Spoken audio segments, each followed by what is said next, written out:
Shalom, giving all praise, glory, and honor to Yahweh, Bahashem, Yahushai, Bahashem, Rakah HaKodash, double honors to the elder apostles at Great Millstone who do it well. Peace, love, and blessings to the brothers on the highways and byways, giving all diligence to make a calling and election sure, and blessings also to the 1/3, also the hopeful elect that consists of you men, women, and children scattered out abroad, all right, throughout the four corners of the earth. I'm definitely Kanakla coming to you once again with another lesson, Lord's will, through the Spirit and power of Yahweh, Bahashem Yahushai's lessons edifying and also exhorting. And just, just going to be a quick update. Fair use, by the way, fair use.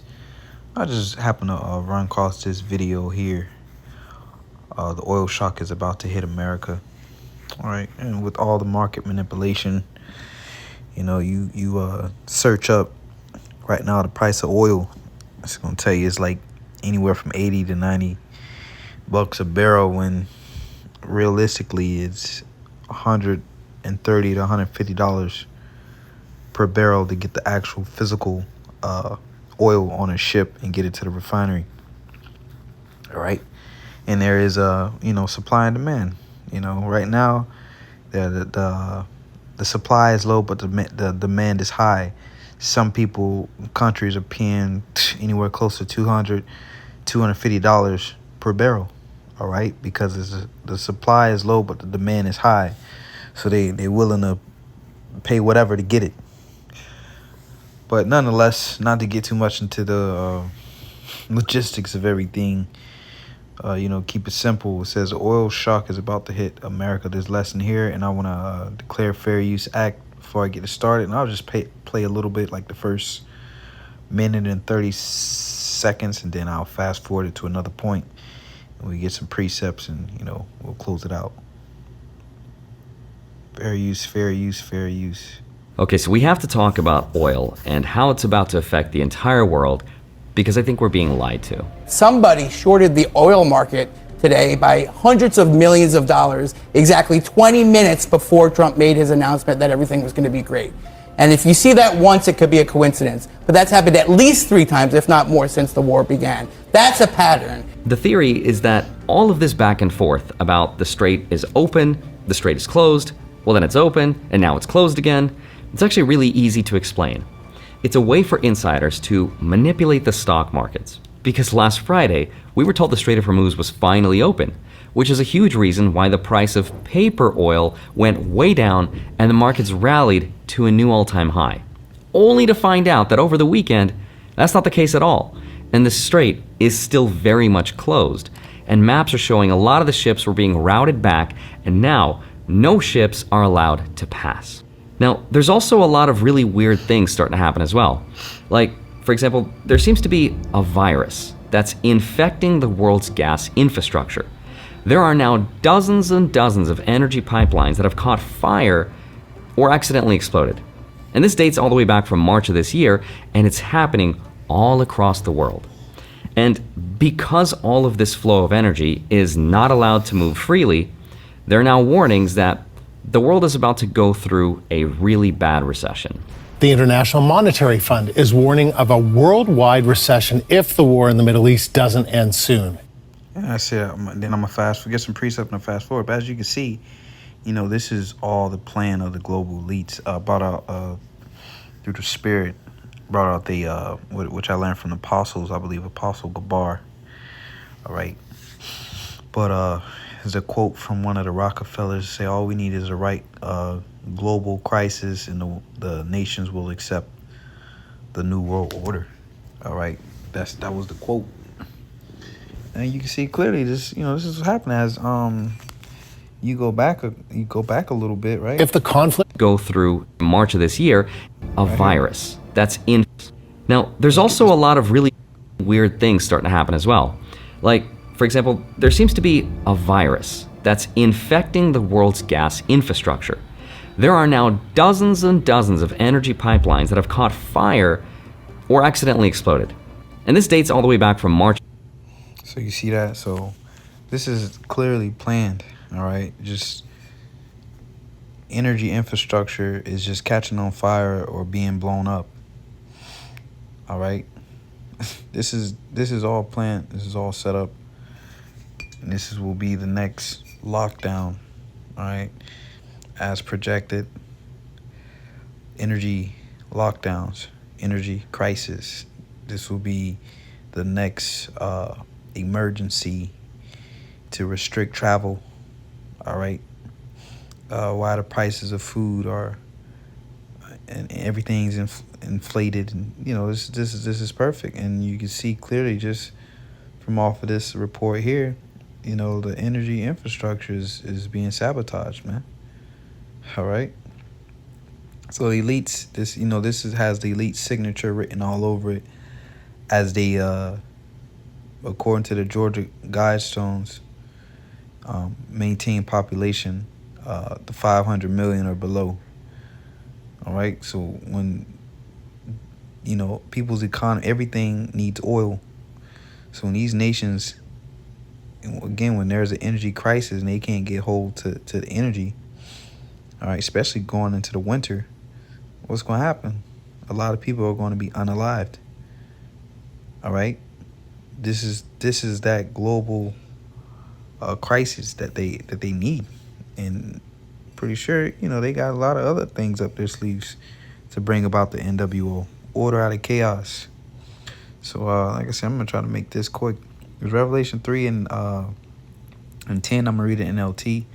It says, because you have obeyed my command to persevere, all right, and during all the trials and tribulations, bearing your cross. Yahweh Shai said, if a man does not bear his cross daily and come after me, he cannot be my disciple. And during all the chasm, going through the whole ritual, all right, because this is a righteous ritual, humiliation, all right, whole humiliation ritual on the right hand side. Before honor is humility. So you took it upon, man. You changed your ways. You put off the old man, and you went through the fire. What Yahushua said, I will protect you from the great testing. It's like from the great time of testing, because that's what this is. But this is just the ultimate test. We go through these little small tests or quizzes. It was all gearing us and prepping us and forging us for the ultimate test. It says that will come upon the whole world. That's key. The whole world, to test those who belong to this world. All right. And let's fast forward this video to around about the 8-minute 40-second mark. All right. And we'll start by here right like 8:32. Million barrels against a hole of 8 to 13 million, which means reserves will eventually run out and there will be a shortage. So then, when is the world going to start feeling the effect of this missing oil? And according to the best research I was able to find, most likely sometime in mid to late April is when those global oil supplies run out. We are in mid-April right now. So the next question is, which countries are going to start to feel the effects of all of this first? Okay, so the effect of this whole blockade is already happening to the rest of the world right now. And the tsunami... Keyword, the effects of this is happening to the rest of the world right now.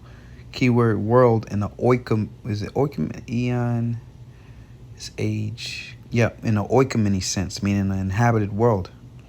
Okay? Key, it's coming upon the world because all nations are on board with CBDC, central bank digital currency. A lot of nations are going digital, all right? And this chip is going to be made mandatory. He's going to chip majority of the people, okay? As he vaccinated majority of the people in 2020, he's going to chip majority of the people, all right? Coming, but it's affecting certain countries more than others. Asia, for example, got hit first and the hardest. Deliveries to Asia basically stopped on April 1st. So you see the lines. This is similar to the 2020 when you would go to certain stores, all right, and you had to wait in line 6 feet apart. It's all, again, the similarities. So as you can see, hold on, all right. First. And Asia sources roughly 80% of its oil from the Persian Gulf. What's getting through right now... You see, they had their little vouchers, all right, rationings, okay, but they're about to take this old system, you know, the whole printing press, you know, papers and all this stuff, and put it digitally. Instead of those vouchers, they're gonna have chips in it and put in them, all right, which is the mark of the beast spoken about in the scriptures. Revelation 13. Let's go to the 16th verse. It says, and he causeth all, both small and great, rich and poor, free and bond, to receive a mark in their right hand or in their foreheads, and that no man might buy or sell, say that he hath a mark or the name of the beast or the name of his name. Word mark in the Greek is charagma, charax, the root word, which means to cut or to make an incision, and that's what the method is going to take to insert that chip in you.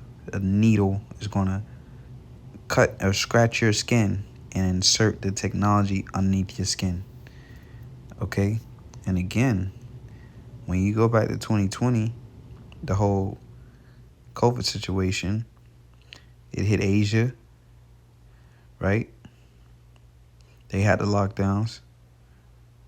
Then it hit Europe. Then it hit America. That was a process. So he calls it all. Oh, man. Go back. Is only about 6% of pre-war volumes. Now, the Philippines was also one of the first countries to declare their national emergency National emergency declared. after their gas prices more than doubled almost overnight. Indonesia and Vietnam told people to work from home to conserve fuel. Same, it's rhyming. Work from home. Same thing happened in 2020. COVID-19 situation. Thailand, their fishing industry, which is about 1% of their whole economy, is shutting down because marine fuel costs went up by 250%. So the fishing industry is shutting down. So what? That's a lack of food, a famine. And then when you do find a fish, the people that can afford to fish, that have the means to buy fuel, which is costing them an arm and a leg, they're going to charge you more for that fish. That's just how things work. Revelation 6. Revelation 6:6 NLT, and I heard a voice from among the four living beings saying, a loaf of wheat bread for three. It's like a loaf of wheat bread or 3 loaves of barley will cost a day's pay. And that's what you call inflation. And don't waste the olive oil and the wine. So it's going to cost a day's pay for a loaf of bread. That's inflation. Okay? That's inflation. In Japan, bus and ferry services are slowing down because of fuel shortages. In India, the government stopped LPG supplies for commercial use to protect household cooking fuel. And what this also does, this also creates unemployment. We'll close out with this in Ecclesiastes 12. It says, Remember now thy Creator in the days of thy youth, while the evil days come not, nor the years draw nigh, when thou shalt say, I have no pleasure in them. So seek the Lord, all right, in your youth, when you got something to lose, all right. Seek the Lord early. It says, while the sun or the light or the moon or the stars be not darkened, nor the clouds return after the rain. And we pretty much we're in the beginning stage of this. This is being fulfilled. You can kind of say like we're in the 3rd verse now, right? It says, in the day when the keepers of the house shall tremble, all right, the economists, and the strong men shall bow themselves, all right, being humbled, okay, and the grinders cease because they are few. And what's the cause that we see a cause of that, all right? It says, and those that look out of the windows be darkened, and the doors shall be shut in the streets when the sound of the grinding is low. All right, the business is closing down. Okay, this place is shutting down, man. The jobs, the economy. We're in a position of stagflation. All right, where no economic growth in the midst of inflation. It says, and he shall rise up at the voice of the bird, and the daughters of music shall be brought low. All right, the quality of music, the mirth, it's all gone. And you already feeling the inflation and the pinch is already happening over here in the States, and it ain't even set home yet. All right, wait till there's lines and there's a shortage of fuel, man. We coming to a time where you can have money, but what's the money? What's the money if there's shortages? You can have all the money in the world, all right? But what about when you go to the gas station and it just ain't no fuel? All right, you got the money, there ain't no fuel. You got the money, but it ain't no food. And this is the time we coming in. That's what the Lord said, I will keep thee from the hour of temptation. So the Lord is going to sustain us in these times because we obeyed his commandment to persevere. So I'm going to leave it there, Lord willing. This was edifying, giving all praises to Yahweh, Bahasham Yahushai. Till next time, say shalom to the elect.